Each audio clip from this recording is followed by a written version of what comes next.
right past those two doors. On the left, it's going to be something called the Smart Stack, and there's a woman room in there. This is going to be pretty similar to Tuesday, or Wednesday, whatever that was. I'm in for the education one, but I might come back. All right, we'll be here. Okay.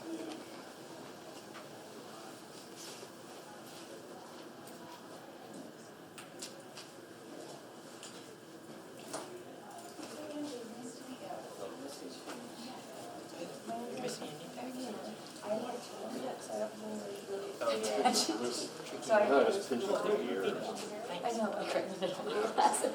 Long time ago. I'll tell you. Kevin met. Carolina, nice to meet you. Laura. Thank you. Laura? Laura Lee. Yeah, yes.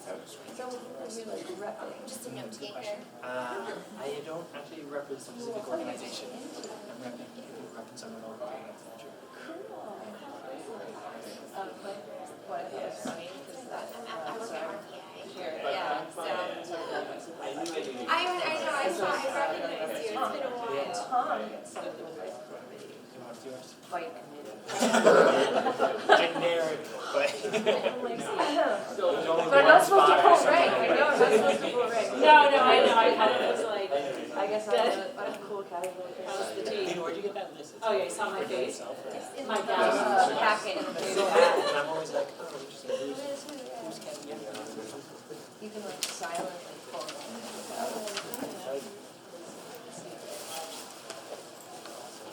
Kevin represents Chamber of Would you go bank? Evil belief. No. Hey, But you small could my bank banks. for. With small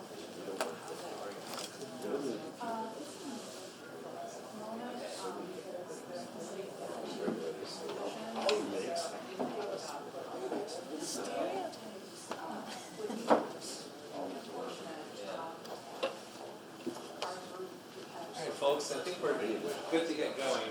I see a lot of people outside. I think we got to close the doors. I think we're good, yeah. Okay, so, hi everyone.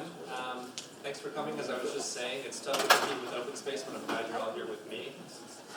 Our goal today is to really get to the basics of how the city of Somerville thinks about budgeting, and really we'll sort of transition into how that will connect with the process that you folks are going through. As my goal is to really build sort of a base of knowledge for you folks. I imagine there's probably a sort of wide variance in how much people are involved in budgeting, either at their job or with the city. But there's some nuances to budgeting, to municipal budgeting. There's some really sort of interesting things we can do, things we can't do, and we're going to kind of go through that. What's super helpful for me is as we're going through, feel free to ask as many questions as you want. My slides here for this morning are pretty general, and what I think I would like to do is try and answer what questions you folks have, and especially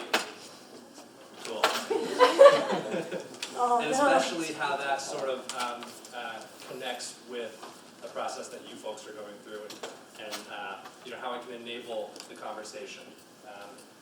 So, with that said, what we're going to talk about today is really the big picture, how, like I said, how we think about budgeting really generally. I'm used to a podium. And then we'll get a little bit further down and give an overview of how we fund city operations, where the expenditures go, what you're buying, what the city council is authorizing, and then we'll go sort of bigger picture there. From there is capital planning and funding large projects, which, as everyone sort of just heard with George, I think there's some ambitious goals in SomerVision, and one of the things that we have to think about is how can we afford that? And then I think, I imagine we'll have some time at the end for question and answers, but like I said, feel free to jump in at any point. If I'm getting too high level, slow me down, and if I'm saying really sort of obvious things, give me a little shake of the head and say, well, let's keep it moving. Because like I said, I think people come from different backgrounds and their experiences is pretty varied. So, who am I? I recognize a couple familiar faces. but not many.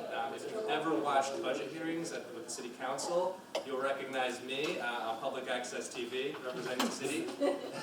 You are looking at the budget team for the city of Somerville. I'm an office of one, and I work really closely between the finance department with the city auditor, with the treasurer, with the assessing department, as well as with the mayor's office on city priorities, and the law office on collective bargaining, and you'll find that's a huge portion of our city budget. However, I sit in the Somerset office, so if anyone's familiar with Somerset, we're a performance management part of the office in the city. So we really do work on interdepartmental projects, performance improvement, and we do that through weekly Somerset meetings. So it's I sit in a really interesting office, and I have experience kind of jumping all over the city. Third bullet there, I'm not an accountant, so no question that you ask will be something that I haven't probably had to ask already. I'm not coming from the finance side, I'm really coming from the policy side, and I've learned the budget stuff as I've sort of been here. And my main responsibilities are leading the development of the operating budget. So the budget book, which I may have over here, I don't, that is my baby, that book that the city council thumbs through. That's my main deliverable in the city. I also work on a long-range forecast and collaborate on the CIP, which is the capital improvement plan, which we'll get into. So, really big picture. When the city budget is discussed, that means different things to different people, right? So there's a little bit of confusion about what exactly we mean when we use that word. For me, the budget means what's called the general fund. That's the document that gets sent to the city council. It has the revenues that come in to fund basic operations of the city. But there's also a lot of other ways things get funded in Somerville, and I've listed some of them here. Enterprise funds. I imagine almost all of you are residents of the city of Somerville, who receive water and sewer bills. That money goes to a separate water and sewer enterprise fund, right? So that's like what they call a business type activity. Like I said, I'm going to try not to get into it too deeply, but that is something that is separate. So water and sewer improvements are paid for and funded through those bills that you get and you pay 3 times every year. Other people, when they think of the budget, they think of the Community Preservation Act, which, as residents, you pay a surcharge on your taxes that goes towards funding open space, affordable housing, and recreation activities, right? So that's something that's not part of the budget, but is an opportunity to fund things. So it's a revenue source. Other people hear words like stabilization funds and free cash. We have a lot of reserves in the city right now. We've been working to build those up over the past few years. As recently as 10 years ago, City of Somerville reserves were, I think, like $110,000, which is absolutely bonkers, basically $0 in reserves. And the city's worked really hard over the past decade to develop those reserves, both for rainy day funds, for responding to massive snow emergencies like 2015, where we had to spend over $10 million removing snow from the 4.2 square miles because nobody could get around. And so those are things that are opportunities to fund projects or to mitigate the cost of projects, taking part of those. Another thing that people think about when they hear budget, they think capital planning documents. So what's called I'm going to refer to it as the CIP. It's the Capital Investment Plan. We'll get into that, but that's a long-range forecasting document that shows the big investments of the city. So you see things like Union Square infrastructure investments on there. You'd see things like the Somerville High School renovation, which is going on right now. So all these things make up the kind of typical budget conversation. And so we'll be referencing all of these today.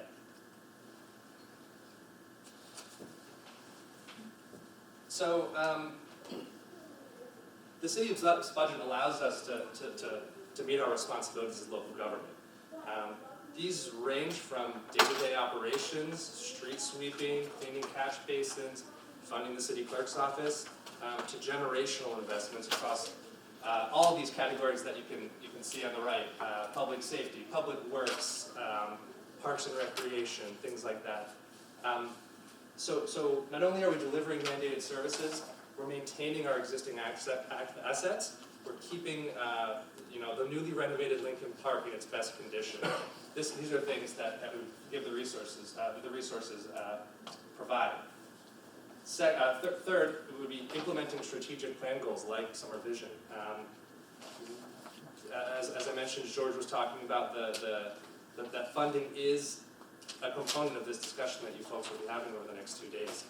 How do we think big, but also make sure things can happen? And then additionally, beyond just SomerVision, the budget provides the resources to implement recommendations from master plans, studies, and changes to existing service levels, new programs that city departments want to implement from year to year. So the budget is that document that enumerates all these things that we want to do. But that's not all it does. The budget document educates the city residents and the community about what's important to the administration, and sort of funneled through the city council and the residents, filtering up through this document. So it's really beyond just the revenue we generate and the things we pay for. It's a communications document that can respond to community priorities. And what's important to me is describing the successes of the past year. What, as residents, are you getting with your money? I tell people sometimes to take a look through the budget, flip through, find the departments that are important to them, and look at the things that they're doing each year. There's a section in the budget where every department gets to say, here's the cool stuff that we did over the last year. And I think that's one of the really great things about the budget document, is showing residents, constituents, what they're getting for their money. So, getting a little bit finer grain here as we go through. Like I said, feel free to ask questions. Two main categories, obviously, revenue and expenditures. And now what I've done is focus on the general fund, so general operations of the city, right? So our main sources of revenue, taxes, permits, and then from there we're getting increasing values, fees, fines, and forfeits, and state aid. We're going to get into sort of the composition of these and how they all fit together and how they depend on each other. What's not in there, what's not in the general fund budget, water and sewer fees, as I said, those go somewhere else. And that's one of the, as I'm sure you all know, one of the greatest challenges facing Somerville is our old pipes. And also what's not in the operating budget is grants. So we've recently received had some really great success getting a $13 million MassWorks grant for Union Square to help alleviate the costs there. But these are sort of often a bucket on their own. They're not considered part of the operating budget. And on the expenditure side, I mean, I think most of these things are pretty obvious. The biggest component of our budget is the school department, and that has been an investment of the Curtin administration over the past decade. It's been the biggest portion of the budget, and it's also been growing the most as a percentage over prior years. So that's like the primary investment over the past decade. But also public safety and public works, the people who are out there maintaining our assets, keeping us safe. General government activities, this is wide-ranging. This can go from the folks planning this conference today in OSPCD, to me in Somerset, to the finance folks to make sure our bills get paid. And so that's basically like an everything else category. Debt service, how many people are familiar with debt service more generally as a concept? Great, so almost everyone, not everyone, and I wouldn't sort of expect everyone to. This is paying back principal and interest on the borrowing that we do. As a municipality, we're going to have a section deeper into bonding, but as a municipality, the way we fund large projects is not paying through cash. We borrow money and then pay it back. And so we'll get further into that. Pension and fringe. So one of the benefits of being a city or state employee is having a pension. It's unbelievable, trust me. But that comes with a cost, and this is something that communities across the entire Commonwealth are working to develop a plan to completely fund. We're actually mandated to by 2034, but that's a pretty big component of our budget as well. And then finally, the opposite side of state aid is state assessment. So we pay to the Commonwealth for a whole host of things. including there's an MBTA assessment, there's a clean air assessment, things like that. So when we get the check from the Commonwealth, we also have to pay. Some of it is netted off to make sure that we're meeting our obligations to the Commonwealth as a whole. Any questions on any of these? Sure. The budget items that you show there, are they listed in the order of size? So you mean revenue or expenditures? The expenditures. Expenditures, more or less. Debt service would be a little bit lower on the list, and these two would move up. But yeah, we're gonna get into that. That's a really good question. And I think sometimes people are surprised by the proportions of where their money's going. Okay, so really quickly, and this is mostly for me because this is what I'm really in the middle of right now. There's a almost 4-month process to develop the budget that starts with a level service development where city staff are reviewing their expenditures from the last year, from the prior years, and anticipating what they'll need next year to be able to do the exact same things that they do this year. That's called level service. We then, and this will become, let me see if I have, that is not a pointer. Anyway, and then we take a look at our personnel costs based on our collective bargaining agreements and negotiated settlements. This is really important because this is a huge part of our budget, and we'll get into this. And then we take a combination of historical trends, departmental expertise, my experience, and then guidance from the Commonwealth to project what we think our revenue for the coming year will be. This is what really drives the whole process. Nothing happens without being able to be funded. We're required to submit a balanced budget every year, unlike the federal government. So really the revenue drives the whole equation. That's why we're going to focus a lot on where the city's revenue comes from in the coming minutes. Is that a question? Yeah. I have a question. Sure. As it relates to, that's a 1-year process. 1-year budget? Yeah, 1 year, and when establishing the budget. Mhm. Is there any consideration of doing, I don't know how onerous it would be, but doing a 5-year budget projections or 10-year as maybe a commercial establishment would do? Yeah, so we project, we have a 10-year long-range forecast that we do, but from budget to budget, I believe it's a Commonwealth requirement to be doing annual budgets for municipalities. But yeah, it's extremely important for us, especially with respect to personnel costs, debt service as we make generational improvements to the city, to be forward-thinking. And so excuse me, this is a process that I lead, is we do a 10-year long-range forecast. Now, is that available online? How would the public actually get? That's available online. So we do an almost annual presentation to the City Council that goes deeper into that. But on the City of Somerville website, in the auditing department, is the actual file and an accompanying memo. So I would encourage you to take a look there. Yeah.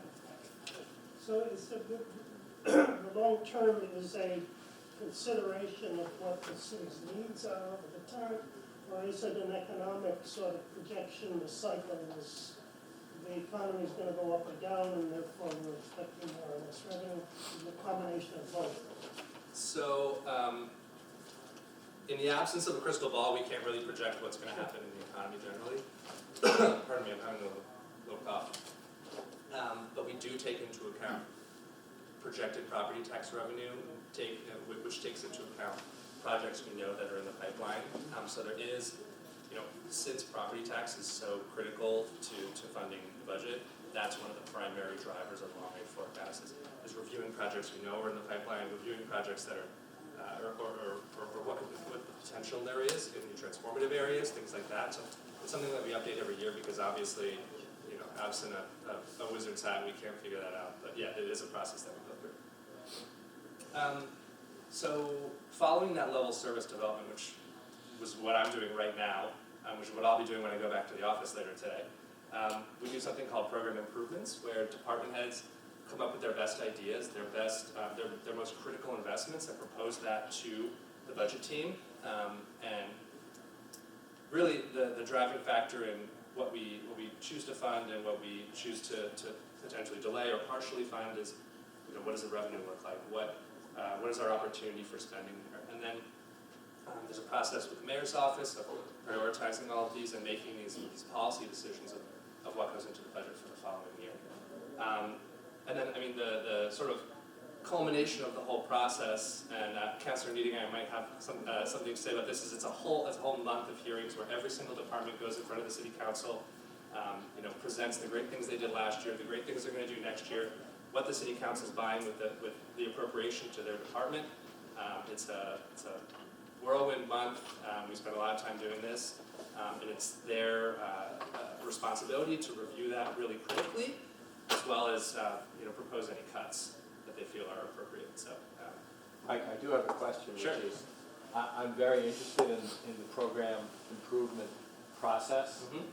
On the City Council, we don't have the legal right to initiate any budget expenditures. All we can do is cut, but we can beg, and we do that all the time. We pass resolutions asking the mayor to include, the three biggest, I think, asks we've had since my time, my 5 years on the council is more inspectors and inspectional services, more traffic and infrastructure, traffic planners in the traffic and infrastructure department, and more people in the planning department to do the neighborhood plans that are not getting done simply because there's not enough staff.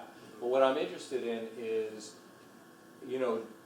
how is any input from the public or engagement from the public happening in terms of the program improvements, and how do the people who are making the decision, take into account what the council and other bodies in the city have asked for? Great, super important question.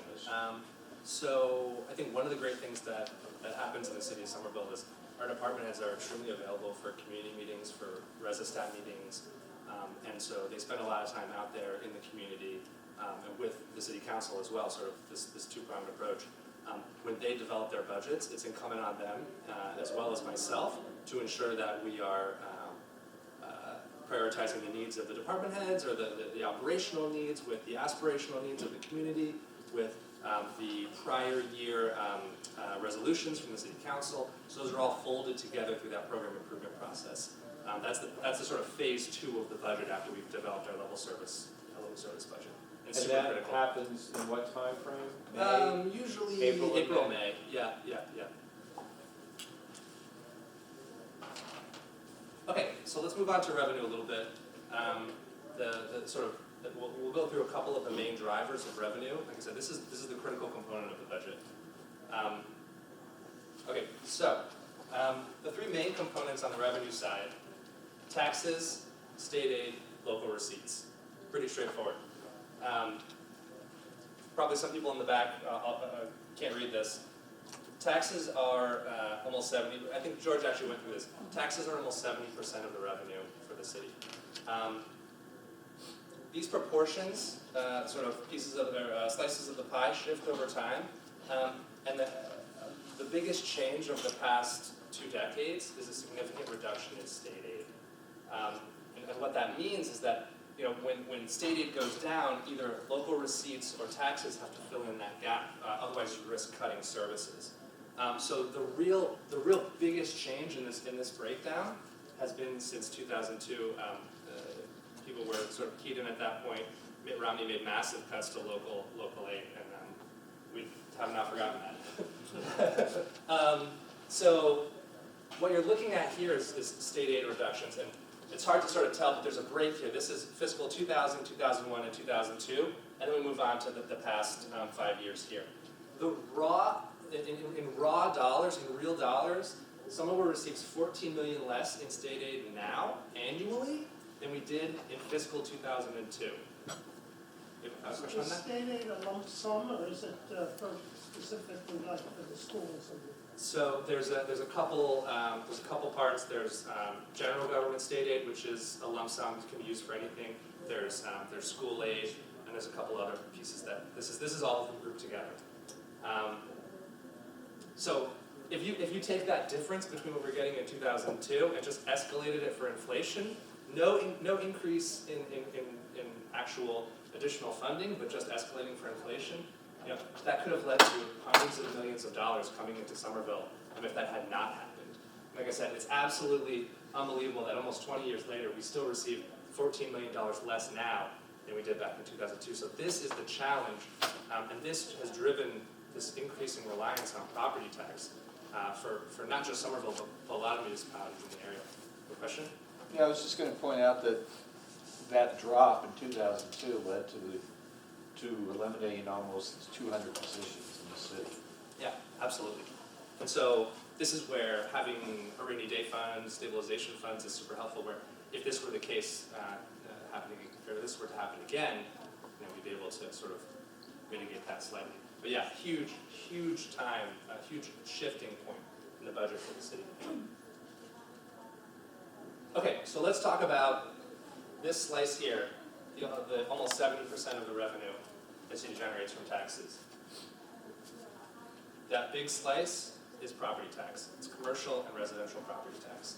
The only other options that the city has in terms of non-property tax revenue in the Commonwealth, it's an extremely restrictive environment, as George was saying, are motor vehicle excise, meals excise, and hotel motel excise tax. So these are local options that the city has voted to add additional taxes to generate revenue. But you can see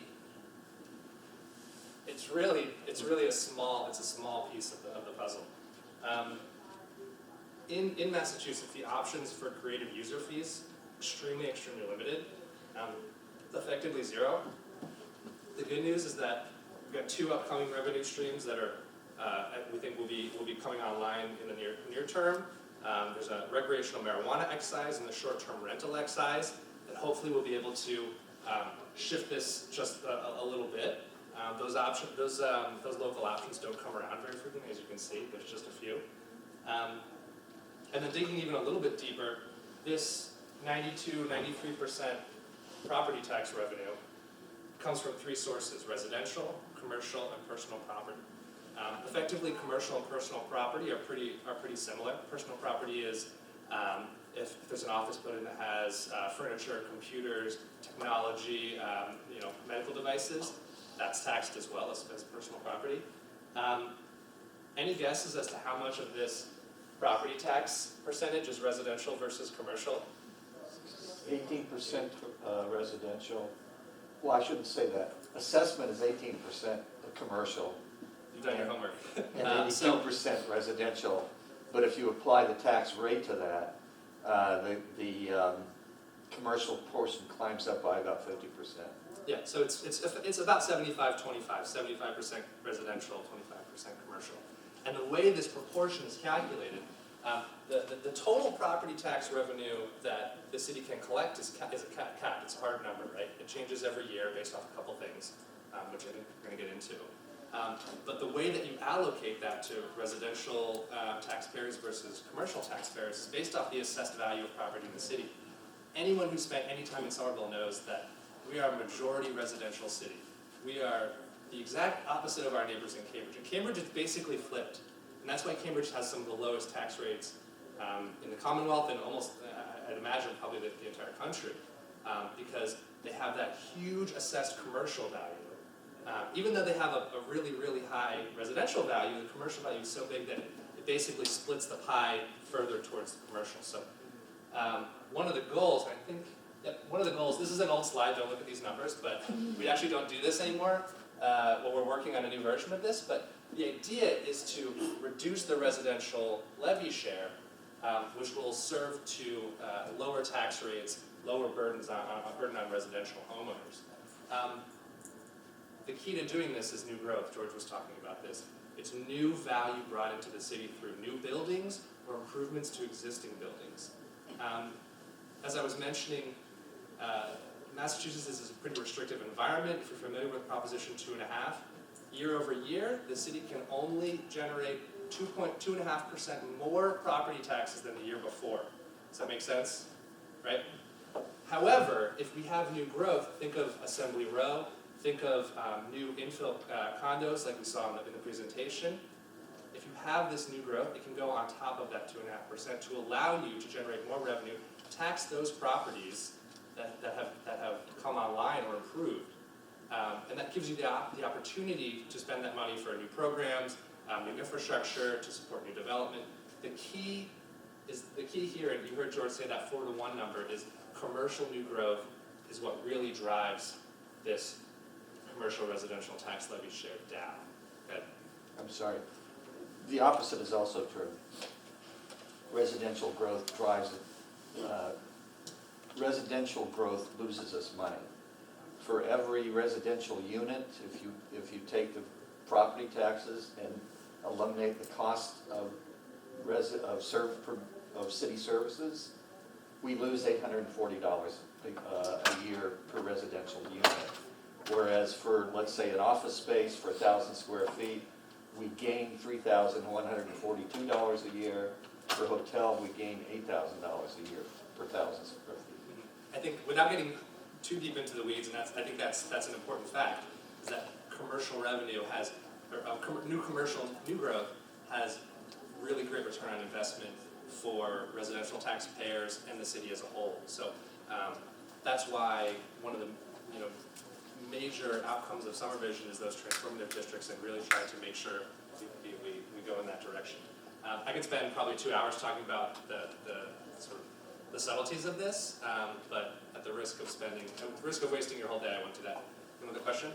Has there been a goal that's been set as to what that ratio might be for the corporate versus a residential tax rate? The goal is to take this sort of trend and flip it. I mean, ideally as much commercial as possible. These are generational shifts. These do not happen overnight. You look at Cambridge that has Harvard Square, Kendall Square. Basically, the whole city has commercial, up and down. You have the red line that have much more influence. We're sort of catching up to that. These things happen over the course of decades, especially given the sort of consistent residential growth in Somerville as well. We need that too. So, a couple more questions.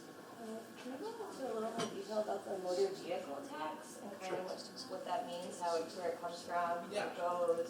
So anyone that has a car, you get that annual bill from the city for your excise tax. It's based off the valuation of your car. It actually starts as a high sort of percentage of the valuation and goes down over the first couple of years. So that bill, that's that portion of the budget, and it's a small portion of the budget, and it actually fluctuates a lot based off the economy. If people are buying new cars, that revenue comes in pretty well. If people aren't buying new cars, those excise bills get low pretty quickly. So it's a little significant. Go ahead. To address possibly an assumption that you're making, I just heard you say that we need new residential growth, and I don't know why. 85% of Somerville is residential. Sure. If we need more affordable housing, then we should mandate only affordable housing rather than bringing in lots and lots of above market rate, above neighborhood rate housing. Sure, I hear what you're saying. So the reason I said that is because one of the goals of SomerVision is to create more units of housing, right? It's not only a Somerville, whether it's affordable or market rate, I won't get into that, but I think it's, I would venture to say there's an agreement that the Boston metro area needs a lot of extra housing. So I will point out that since we have 85% housing, it's possible that other parts of the rent up area might do their share. I would agree with Push you. it off on us. I would agree with you. Yeah. Go ahead. Just one question and one comment. Sure. The question I asked in the earlier session, what has been the trend in the growth of municipal revenue over the last few years? Yeah, so budgets have grown from... Not budgets, I'm talking about revenue. Revenue. So it's effectively the same thing given that we propose a balanced budget, but anywhere from 3 to 5 to maybe 6% annually. It really depends on a whole host of factors, how different revenues are coming in.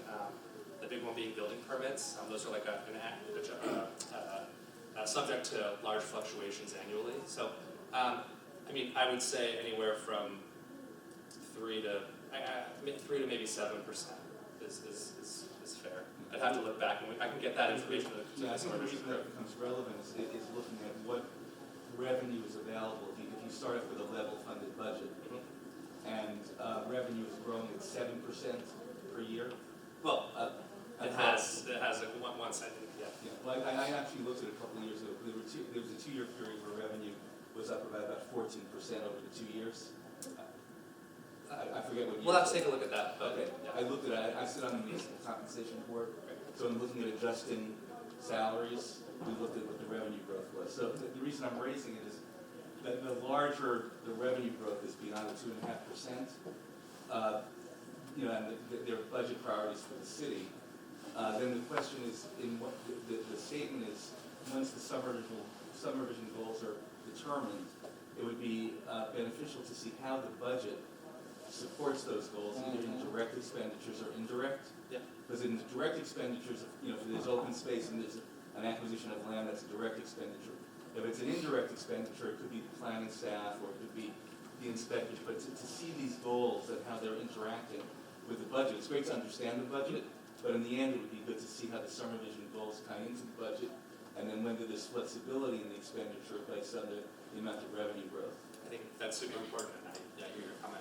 At the risk of getting too deep into the weeds, I do want to make sure that we get through the whole presentation, and I think we'll try and have some time at the end for question and answers, okay? There was just a lot of hands right there really quickly, and we kind of a little off track.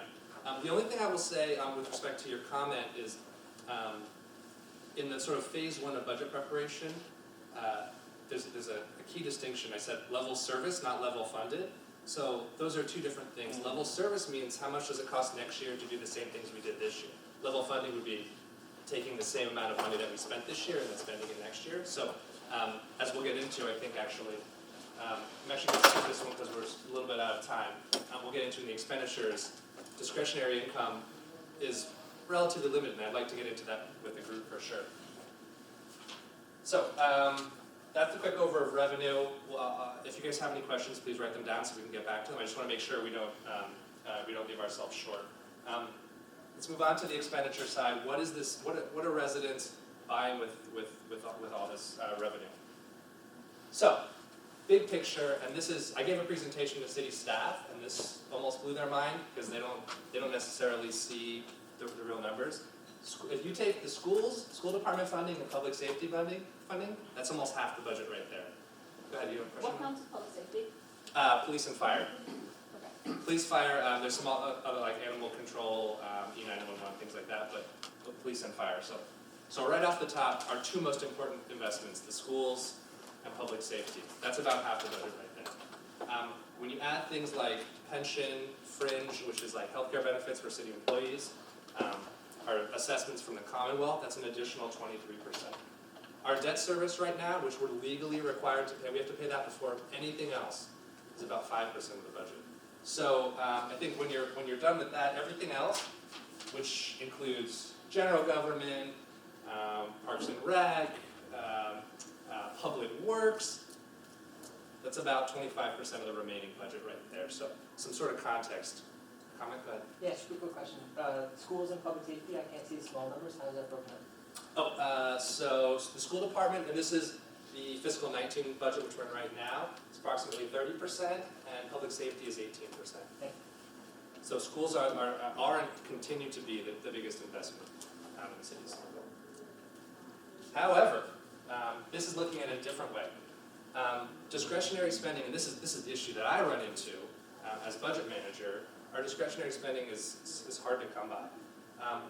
Personnel costs, the costs of having employees, paying for their health care, paying for things like that, make up about almost 3/4 of the budget.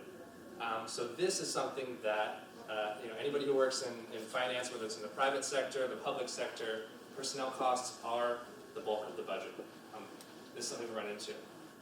From there, hard costs, we call these ordinary maintenance, things like contract services, asset maintenance, DPW apparatus, things like that, supplies, make up about 20%.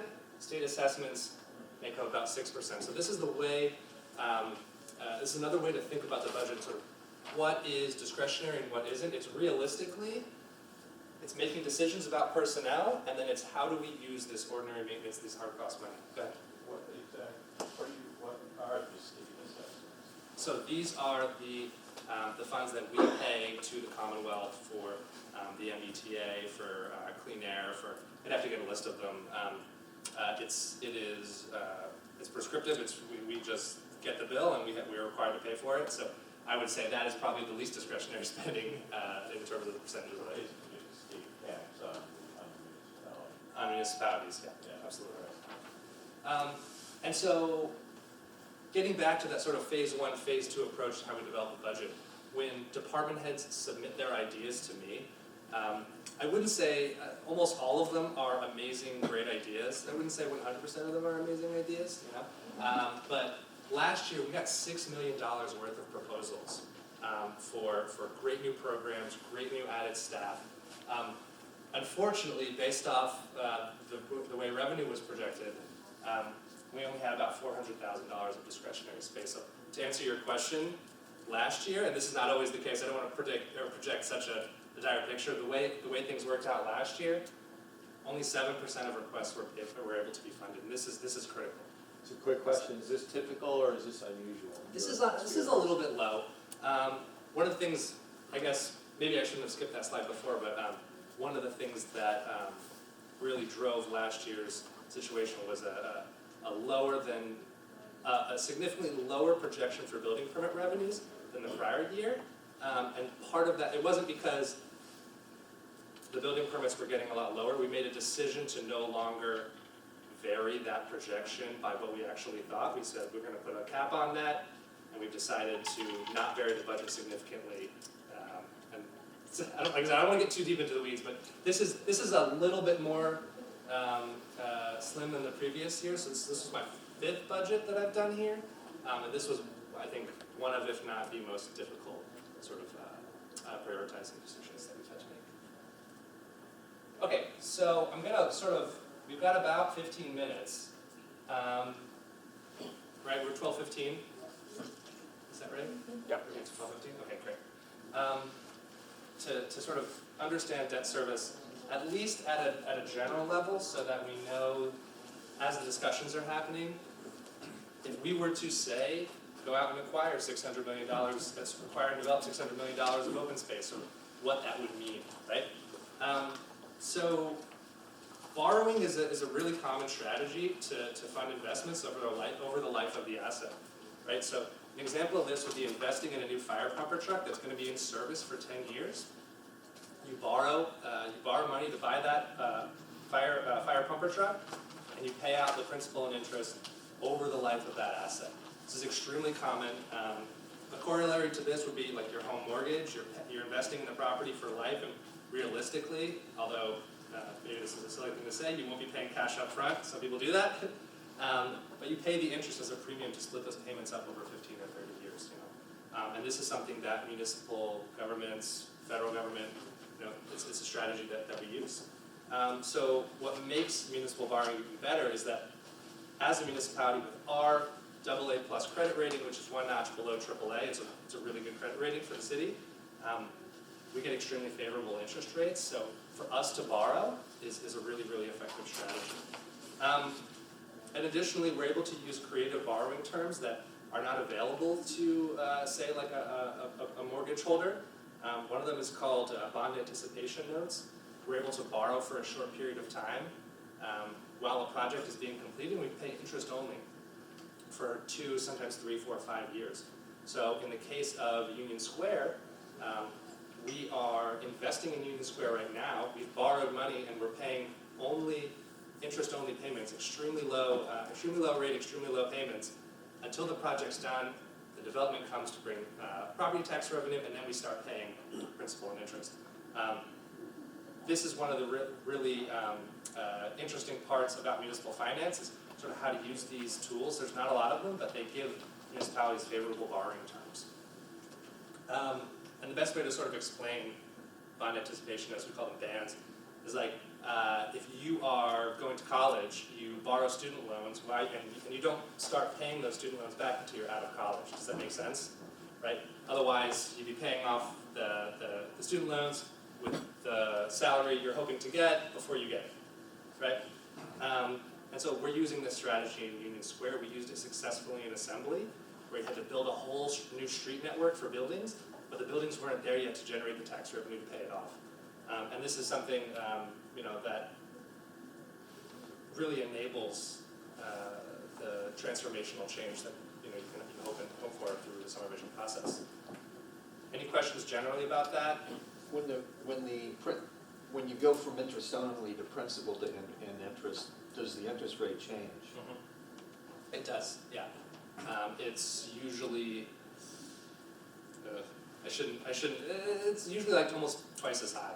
And it's not that it's twice as high, it's that the short-term interest is twice is half the rate. So right now, over the past few years, we've borrowed short-term for about 2% interest, and we borrowed long-term for about 4 or 4.5, somewhere around there.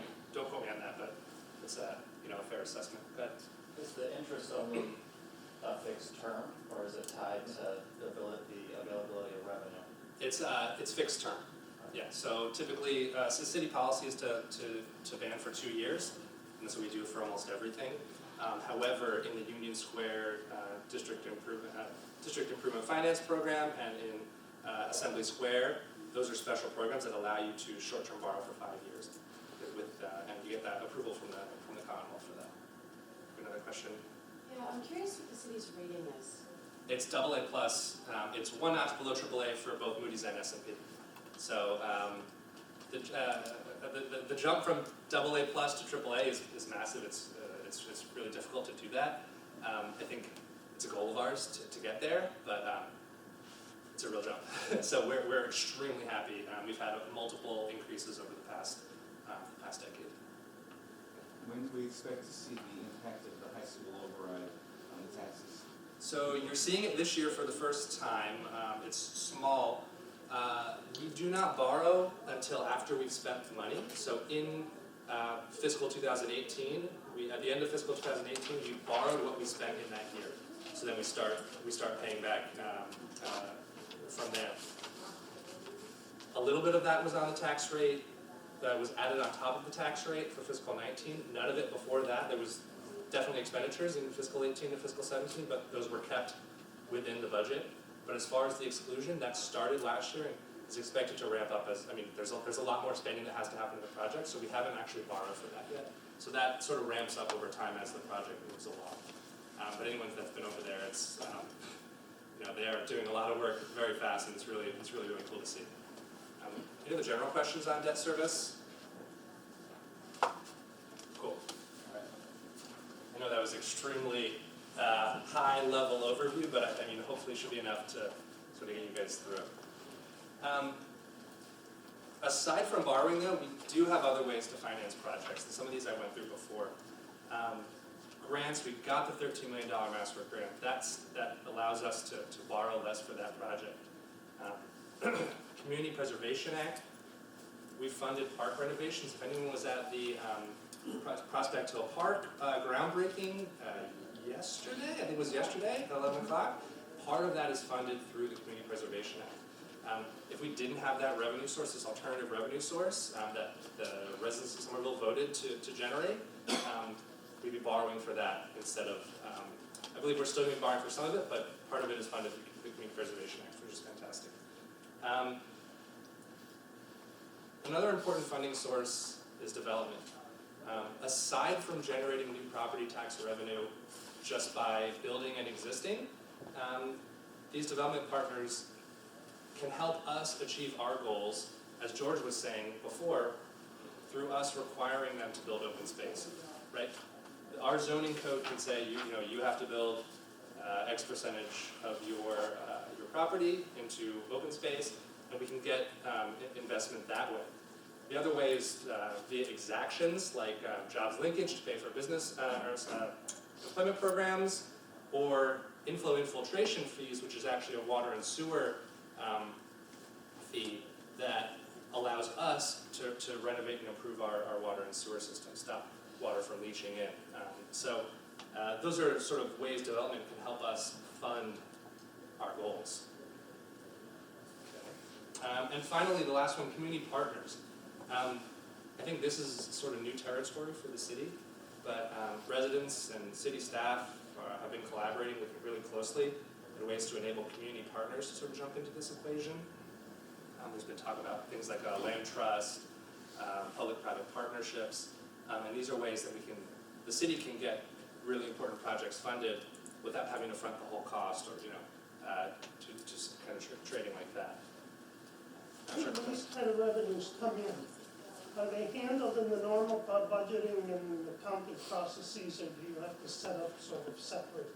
How big a headache are they? Are they little pots of money that are sort of Great question. scattered around that you forget about?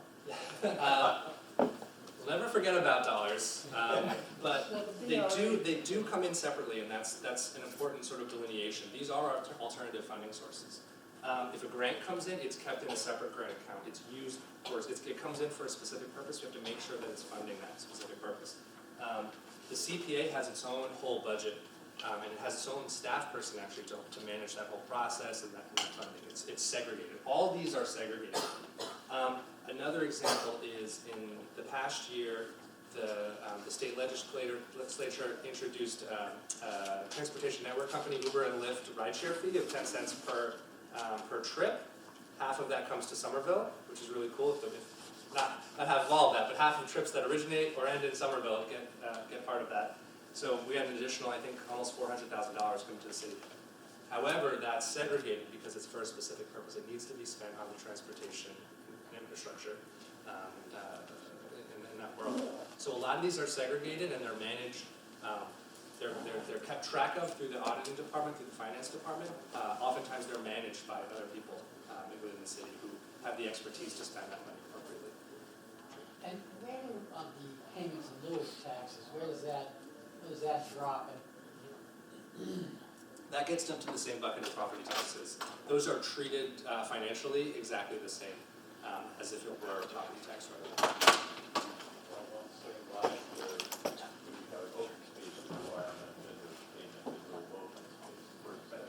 So that would be, so a lot of these, anything with a special purpose, we call that special revenue. So that gets put into its own separate account to ensure that it doesn't get mixed.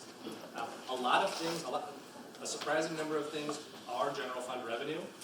But if something has a requirement that it's spent a certain way or on a certain thing, it gets segregated off to ensure that it's used appropriately.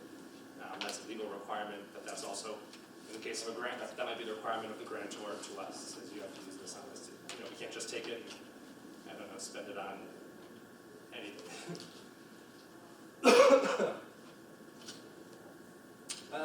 Okay, so big picture, I think we have just a few more minutes. I'll be extremely brief, but because I've already talked about the CIP a little bit. This is how we plan for generational investment. This is how we plan for water and sewer infrastructure. It's how we plan for streets and sidewalks. How we plan for renovating Somerville High School or renovating the City Hall or things like that. This is the plan really long term for investing in Somerville. This is something that's available online. Jump ahead here. The CIP is broken up into 3 buckets. Projects that are critical or underway are projects that fulfill SomerVision or generate additional commercial development.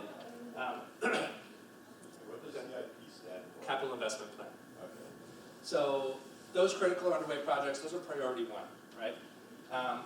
Priority 1A is recurring investments, things like streets, sidewalks, maintaining our existing assets, planting street trees is another one, buying new DPW vehicles, things that we invest in every single year that we feel are required to be in the CIP. We need to plan for these. These need to be built into our long-range financial models. And then finally, unscheduled projects. These are community needs, administration needs, city council needs. It says BOA there. They just changed the city council, so I gotta make sure I say that right. They've been identified, they're priorities, but they haven't been elevated to the CIP yet. Total estimated cost, as of last summer, we're about to release a new CIP, hopefully in the coming month, was $500 million. And this gets built in, there's a timeline for each project, there's a spend schedule for each project. All of this gets filtered back into our long-range forecast. It's extremely critical that we plan for these critical investments. That makes up 19 projects, excluding the recurring ones that have elevated to the CIP. However, there's 32 unscheduled projects that haven't made it to the CIP yet. Like I said, this is as of last year. There's way more than 32 projects that the community, that the administration would like to undertake. That's why this sort of prioritization process is extremely important, and SomerVision informs that. Okay.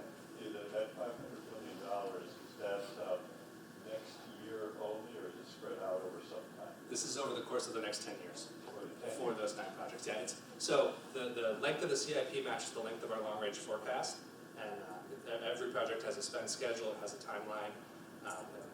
We develop debt service estimates based off of that projected spending, which then builds into our long-range forecast. Sure. If city sells a property, which they're talking about doing in my neighborhood, so that's why I want to know about this. Sure. Where does that money go? So that money depends a little bit. So if the property has any debt service associated with it, if we still owe money to whoever we bought that original property from, that revenue first has to go to pay that off. Well, that makes sense. That's like if you sell your house, you have to pay off the mortgage. Yeah, you can't take that money and run. But if not, it's general fund revenue that can be put towards a special purpose, or it can be put just into the general fund and it flows to the next year to free cash. Ask that it be put to a specific thing? So my understanding is with any sale of any building or any property, there's a community process that goes on there, and I think that's something that is appropriate for that discussion. I can't guarantee that would be one way or the other, whether it's, I'd have to ask the lawyers whether it's legal or not, but certainly that's why we do a community process for a lot of that, a lot of these types of things, to make sure that the community understands what's going on and how that can be mitigated, or if there's any issues. Another question? Yeah, the $500 million, that's set within a kind of a cap that has to do with the equalization value and all of that.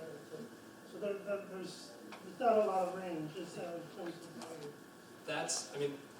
To answer that question, I have to go really deep into the weeds, but here's what I can say is that in our long-range projection, our long-range forecast, one of the metrics that we think is really important is maintaining or keeping the level of debt service as a percentage of our budget within a reasonable amount. Much like you wouldn't borrow a house that's too big, we don't want to purchase buildings or trucks or sewer pipes that will put us in a bad situation in the future. The city's current goal is to keep that number below 7%.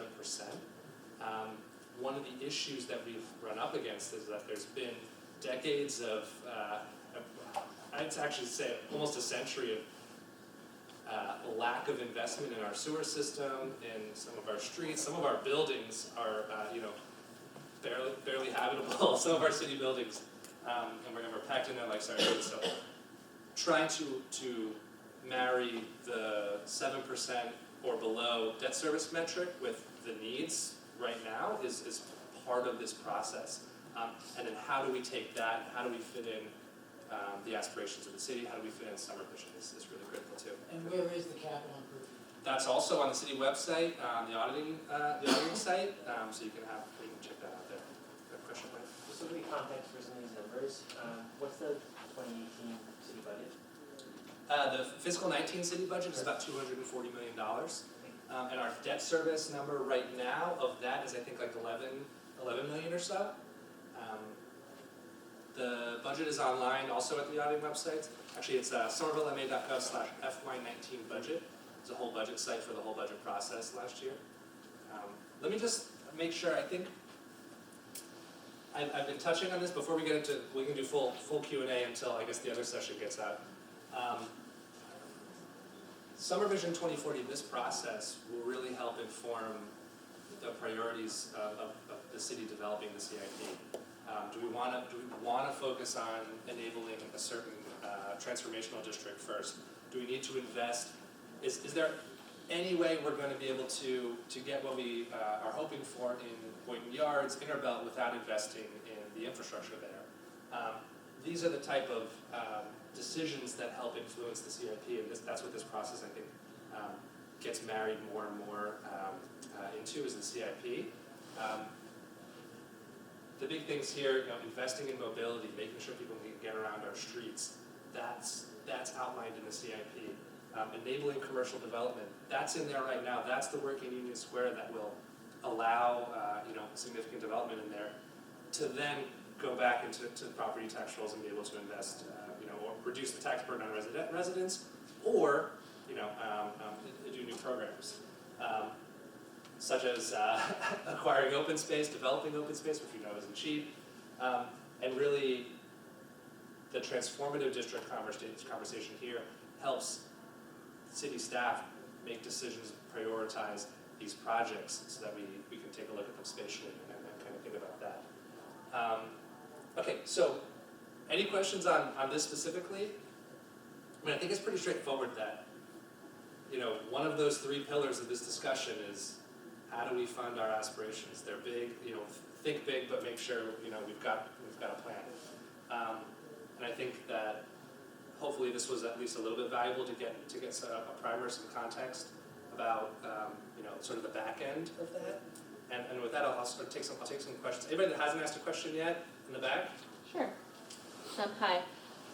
So my question is how, like you talked in the beginning about the process and successes, like, yay, we bought this or whatever. I see when there's, for example, a budget surplus because the money was unable to be spent, I see that as like a failure of budgeting, because if there's $13 million left over, that means we didn't properly budget or have the staff capacity to do that, or we awarded funds that can't be spent. So given that, we're going to add another layer with SomerVision 2040, which in theory SomerVision 2030 should have been woven into this anyway. So I know it's not exactly another layer, but let's just say interim, a lot more attention to the budgeting process. How are we going to ensure that, our budgets actually affect our spending? Because when there's money left over, then we're able to maybe spend money on other things, but there's a little bit less accountability because it didn't go through the initial budgeting process. Sure, I hear you, and I think that I would argue a little bit with your point that $13 million is a problematic amount to have left over at the end of the year.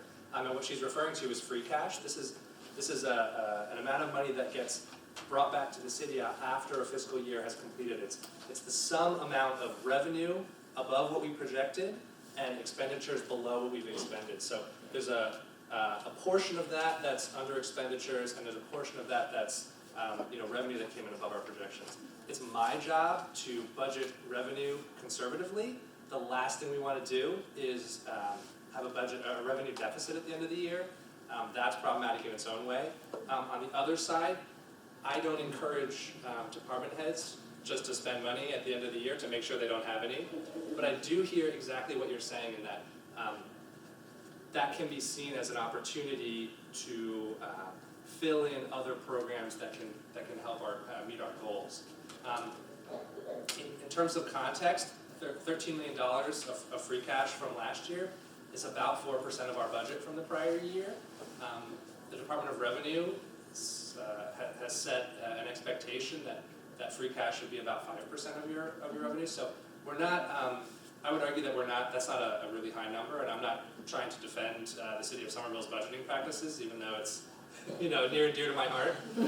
But I think you're totally right in that that free cash can be used towards other opportunities.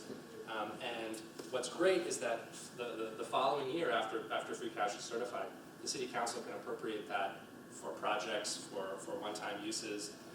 Some of the things that we typically use that money for is putting it into stabilization funds, building our reserves so that we can mitigate debt service on projects, that we can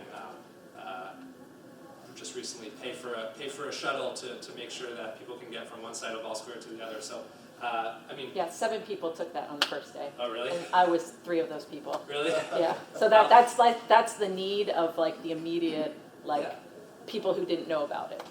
Yeah, I think you're totally right that there's a balance between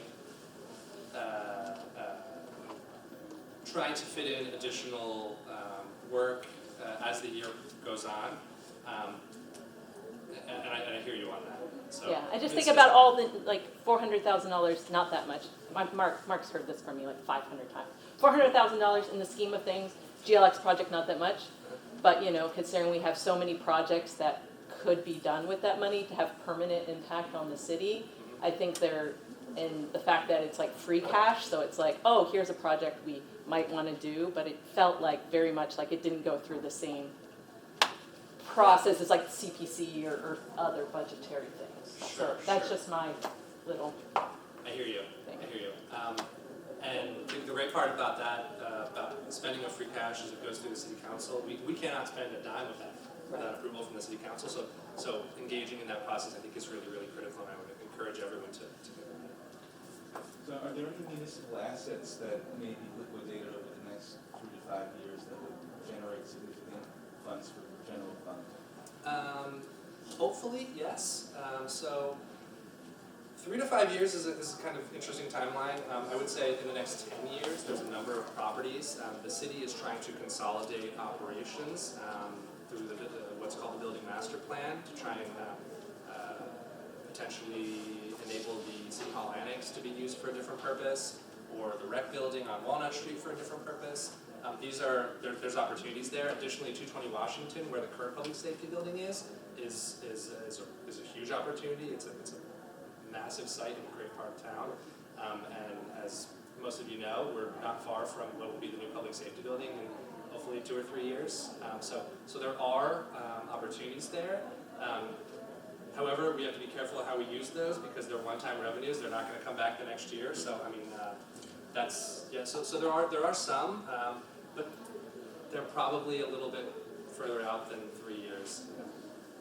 Sure. Very quickly talk about state aid. Okay. Last question, because I think we're out of time. What is the criteria? How do they establish, is it income, how do they establish the amount of state aid that the city gets? There's a whole host of factors. I'm actually probably not the right person to answer that question. I can give you my card and we can follow up on that for sure. Because I think there's a lot, it's population, it's demographics, there's a whole host of things. And especially a large portion of that is school aid. So there's demographics that go into that, there's income and things like that. So I'd be happy to talk about that. So I think we're out of time, sorry for going over, but thank you so much. I really appreciate everyone spending the time and you guys had great questions. And if anybody wants to grab my card, we can follow up on any topics that are interesting to you. And thank you. Thank you to everyone for attending this. You guys are actually the most popular attended breakout session of the day. Who knew budgeting would be so popular? We have lunch set up in the hallway, so please help yourself, and then we'll be eating in the Union Square room, which is the main room we started in. Thank you. Thanks, Mike.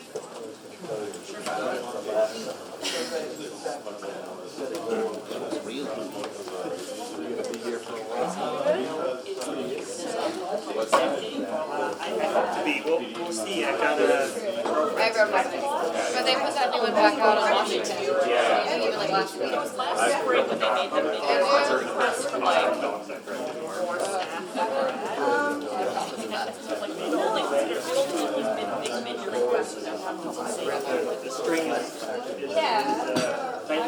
You guys had a meeting with Lush recently, right? Yeah. Were you there? I heard it went pretty well.